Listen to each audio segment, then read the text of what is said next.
Kuka sen nostaa sen hinnan? Puhutaan, että tuo raaka-aineen hinta nousee, esimerkiksi näillä puumiaineilla. Puhutaan prosenteista. Ei me prosenteilla elätä, me eletään senteistä.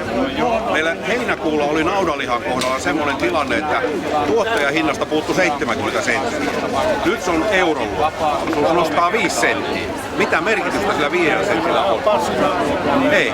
Paska jää palkaksi tällä hetkellä naudanlihan kohdalla. Joo, mutta mitä se nostaa sitten kaupassa? Nimenomaan. Porras ottaa se 30.